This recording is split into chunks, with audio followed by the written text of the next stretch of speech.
Movie की शुरुआत होती है न्यूयॉर्क में मौजूद एक बिल्डिंग से, जिसका नाम मिलेनियम बिल्डिंग है। इसमें टोटल 102 फ्लोर्स और 73 एलिवेटर्स हैं। इस बिल्डिंग के गार्ड्स एंडी और गैरी टेलीस्कोप का इस्तेमाल करके दूसरों के रूम्स में झांक रहे होते हैं। जिसके बाद हम देखते हैं कि अचानक तेज बारिश शुरू होती है और गार्ड्स बिल्डिंग के अंदर चले जाते हैं। कुछ देर बाद बिजली का एक झटका लगता है और पावर एक सेकंड के लिए फेल हो जाता है।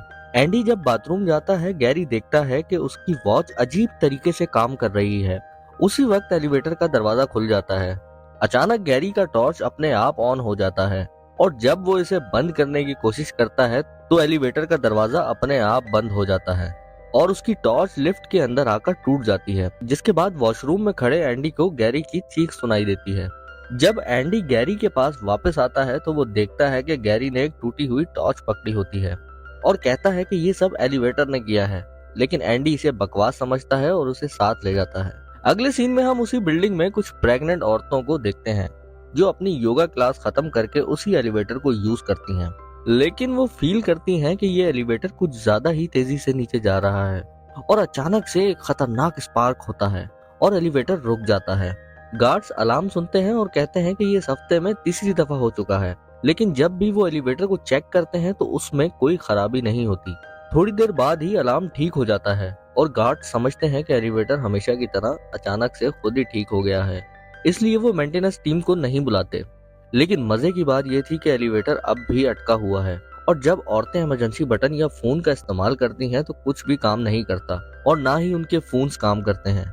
जिसके बाद ये औरतें बहुत डर जाती हैं और उस एलिवेटर में फंस जाती हैं। थोड़ी देर बाद ही हम एक मेंटेनेंस टीम को देखते हैं जो गार्ड्स को इन्फॉर्म करके बताते हैं कि एलिवेटर काम नहीं कर रहा, जिसको सुनते ही सब गार्ड्स हैरान हो जाते हैं क्योंकि उनके सिस्टम में एलिवेटर में कोई एरर नहीं होता और वहाँ एलिवेटर में फंसी औरतें अपना सब्र खो रही होती हैं क्योंकि वहाँ बहुत गर्मी होती है और सांस लेना भी मुश्किल हो जाता है। फौरन ही मेंटेनेंस टीम वहाँ पहुँचती है और गार्ड्स पावर कट करते हैं ताकि टेक्नीशियन दरवाजा खोल सकें, लेकिन वो दरवाजे को खोलने में नाकाम हो जाते हैं। अगले सीन में हम देखते हैं कि लिफ्ट के अंदर फंसी दो औरतों को फील होता है कि जैसे वो डिलीवरी के लिए बिल्कुल तैयार हैं और वो पेन से चिल्लाने लगती हैं। हैरानी की बात ये थी कि थोड़ी ही देर बाद उस लिफ्ट में मौजूद सब औरतें कॉन्ट्रैक्शंस महसूस करने लगती हैं और एक औरत तो बच्चा देना भी शुरू कर देती है। दूसरी तरफ मेंटेनेंस टीम अनाउंस करती है कि दरवाजा अटक गया है, तो एक गार्ड जो उन लिफ्ट में फंसी एक औरत का शौहर भी होता है, वो दरवाजा खोलने में मदद करने आता है। लेकिन इसी वक्त एलिवेटर बहुत तेज रफ्तार से नीचे जाने लगता है, जबकि उस एलिवेटर का पावर अब भी बंद होता है। जब एलिवेटर लॉबी तक पहुंचता है तो गार्ड्स दौड़कर दरवाजा खोलते हैं और ये देखकर हैरान हो जाते हैं कि अब एलिवेटर के अंदर उन सब औरतों के साथ न्यू बॉर्न बेबीज भी होते हैं। जिसके बाद हम दो टेक्नीशियंस जेफ और मार्क को देखते हैं जो गाड़ी में अपने काम से जा रहे होते हैं, मगर अचानक उनको अपने बॉस की इमरजेंसी कॉल आती है कि उन्हें मिलेनियम बिल्डिंग में जाना है ताकि वो एलिवेटर को जल्द से जल्द ठीक कर सके।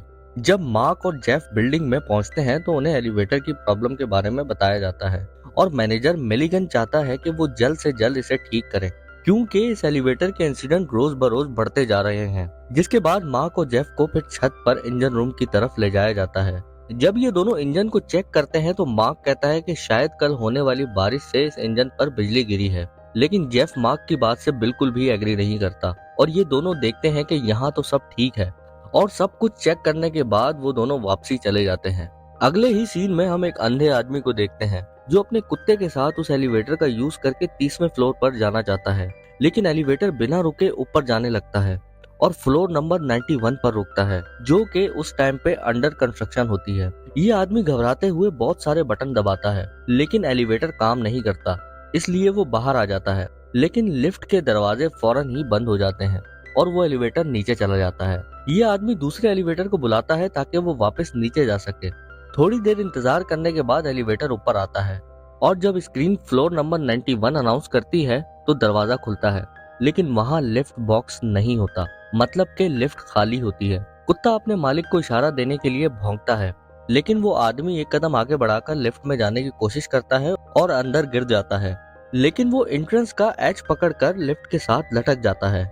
जिसके बाद उसका कुत्ता इस आदमी को ऊपर खींचने की कोशिश करता है, लेकिन वजन बहुत ज्यादा होता है और वो दोनों लिफ्ट के शाफ्ट में गिर जाते हैं। जिसके बाद हम बिल्डिंग के गार्ड्स को देखते हैं जो कि दूसरे गार्ड्स को बताते हैं कि एलिवेटर तेजी से नीचे जाकर रुका है और वो कहते हैं कि जाकर चेक करो। जिसके बाद गैरी और एंडी इसे चेक करने जाते हैं, मगर गैरी गलती से एक स्टैचू से टकराता है, जिसकी आवाज से एलिवेटर का दरवाजा दोबारा बंद हो जाता है और एलिवेटर नीचे चला जाता है। और साथ ही ये दोनों भी नीचे दौड़ते हैं और फ्लोर नंबर 40 पर एलिवेटर को फिर से खुला पाते हैं। मगर जैसे ही वो दरवाजे के पास पहुंचते हैं तो वहां कोई लिफ्ट नहीं होती। जैसे ही एंडी लिफ्ट की एंट्रेंस से अपनी गर्दन निकालकर झांकता है तो उसे उस अंधे आदमी का कुत्ता एक मेटल बीम पर लटका हुआ मिलता है और वो उसको बचाने की कोशिश करता है, जिसके फौरन बाद तेजी से लिफ्ट का दरवाजा बंद हो जाता है और एंडी की गर्दन अंदर फंस जाती है। गैरी उसकी मदद करने की कोशिश करता है, लेकिन उसकी गर्दन दरवाजे में बुरी तरह अटक जाती है। थोड़ी देर बाद ही अचानक एलिवेटर का बॉक्स नीचे आता है और एंडी की गर्दन को कुचलता हुआ नीचे चला जाता है। अगले सीन में हम देखते हैं कि मिलेनियम बिल्डिंग सब एलिवेटर्स बंद कर देती है, जिससे हंड्रेड्स ऑफ टूरिस्ट को बिल्डिंग के बाहर ही रहना पड़ता है। प्रेस को भी अंदर जाने नहीं दिया जाता और पुलिस से भी सारी मालूमात को शेयर करने से मना किया जाता है। जिसके बाद इस बिल्डिंग का मैनेजर मिलिगन एक असाइन डिटेक्टिव के साथ मीटिंग करता है, जो बताता है कि उन्होंने सिक्योरिटी कैमरास चेक किए हैं, लेकिन उन्हें बिल्डिंग में कोई मिस्टीरियस चीज नहीं मिली। मार्क और जेफ को फिर से एलिवेटर चेक करने के लिए बुलाया जाता है, लेकिन मार्क हैंगओवर में होता है और बाथरूम में जाकर उल्टी करने लगता है। अचानक उसे जेनिफर नाम की एक लड़की मिलती है, जो कि प्रेस की तरफ से होती है और वो एक क्लिनिक लेडी बनने का प्रिटेंड करती है, लेकिन मार्क समझ जाता है कि वो एक रिपोर्टर है। जेनिफर उसकी तस्वीर खींचती है और कुछ सवाल करती है, लेकिन मार्क जवाब देने से मना कर देता है, लेकिन गार्ड्स उसे बाहर निकाल देते हैं। बाद में मार्क और जेफ मिलिगन को रिपोर्ट देते हैं और बताते हैं कि एलिवेटर ठीक है। जिसके बाद फिर से मिलिगन अनाउंस कर देता है कि वो एलिवेटर को खोल देंगे। अगले दिन जब मार्क काम पर जाता है तो उसके सब दोस्त उसका मजाक उड़ाते हैं, क्योंकि न्यूज पर उसके बारे में कुछ छपा होता है। जिसके बाद मार्क को उसका बॉस ऑफिस बुलाता है, क्योंकि अखबार ने मार्क की तस्वीर एक क्लिकबेट टाइटल के साथ छापी है, क्योंकि जेनिफर ने मार्क के एलिवेटर पर किए गए अजीब बिहेवियर को लिखा है, जिसकी वजह से अब पुलिस उसे एक सस्पेक्ट समझती है। अगले ही सीन में हम दो लोगों को मेन रोड पर रफ तरीके से रोलर स्केटिंग करते हुए देखते हैं। जिसके बाद वो दोनों मिलेनियम बिल्डिंग की पार्किंग लॉट में पहुंचते हैं और उनमें से एक स्केटर गलती से एक गाड़ी से टकरा जाता है, जबकि दूसरा बचकर आगे निकल जाता है। जो लड़का गाड़ी से टकराता है वो देखता है कि सब गाड़ियों के वाइपर्स एक साथ चल रहे होते हैं और अचानक से पार्किंग लॉट से एक एलिवेटर खुलता है और बहुत तेज रोशनी उस लड़के को अंदर खींच लेती है और कुछ ही लम्हों में इसे फ्लोर 86 पर ले जाकर वहां से बिल्डिंग के नीचे फेंक देती है। जिसके बाद रात में मार्क घर पर एलिवेटर के ब्लूप्रिंट्स को देख रहा होता है, लेकिन अचानक वो बाहर से एक आवाज सुनता है और दरवाजे के पीछे एक साया देखता है। वो एक बैट उठाता है और दरवाजा खोलता है, मगर बाहर जेनिफर होती है, जो उसको दिखाने के लिए एक वीडियो लाई है। ये एक सिक्योरिटी रिकॉर्डिंग है जो रोलर स्केटिंग के साथ पूरे इंसिडेंट को दिखाती है और मार्क को इस बात पे यकीन हो जाता है कि उस लड़के ने खुदकुशी की है, लेकिन जेनिफर उसे टेप को रिवाइंड करके दिखाती है। एलिवेटर को पार्किंग लॉट से फ्लोर 86 तक पहुंचने में सिर्फ 2 सेकंड लगते हैं, जो कि तकरीबन नामुमकिन है। जिसको देखते ही मार्क समझ जाता है कि उस बिल्डिंग में कुछ ना कुछ अजीब जरूर है और जेनिफर को साथ लेकर जेफ के पास जाता है और जेनिफर उसे टेप देखने को कहती है, लेकिन जेफ उस पर चीखता है और वैन में चला जाता है। जिसके बाद जेफ की बीवी घर से बाहर आती है और वो बताती है कि जेफ आजकल ठीक नहीं है। अगले सीन में हम देखते हैं कि जेनिफर और मार्क एक साथ डिनर करने का फैसला करते हैं और जेनिफर बार बार ये सोच रही होती है कि एलिवेटर जरूर हॉन्टेड है। और डिनर के बाद ये दोनों जेनिफर के ऑफिस जाते हैं और उसके कंप्यूटर का इस्तेमाल करके वो दोनों गुंथर के बारे में मालूमात तलाश करते हैं, क्योंकि ये गुंथर उस बिल्डिंग के लिए एलिवेटर डिजाइन करता है। वो कोडेल्ट इंडस्ट्रीज के लिए काम करता था, जो कि एक ब्राइबरी और इलीगल गवर्नमेंट फंड्स के इस्तेमाल के बारे में इन्वेस्टिगेशन के बाद बंद हो गई थी। एक और आर्टिकल ये बताता है कि वो कंपनी फौज के लिए हथियार बनाती थी। जिसके बाद हम देखते हैं कि जेनिफर का को वर्कर चिप वहां से गुजर रहा होता है और उसे वो आर्टिकल पढ़ते हुए देख लेता है, इसलिए वो जो भी इस बारे में जानता है वो उन दोनों से शेयर करता है। वो बताता है कि कोडेल्ट को बायो चिप्स बनाने पर बंद कर दिया गया था, जो कि लाइव टिश्यूज पर बेस्ड कंप्यूटर चिप्स बनाती थी। उन्होंने डॉल्फिन के दिमाग पर एक कंप्यूटर बनाया था, जिसके बाद वो चिप्स खुद को रिप्रोड्यूस करने लग गईं। इसलिए पूरा कंप्यूटर एक असल जिंदा ऑर्गेनिज्म की तरह बढ़ गया और बिहेव करने लग गया था। ये सब सुनते ही दोनों हैरान हो जाते हैं।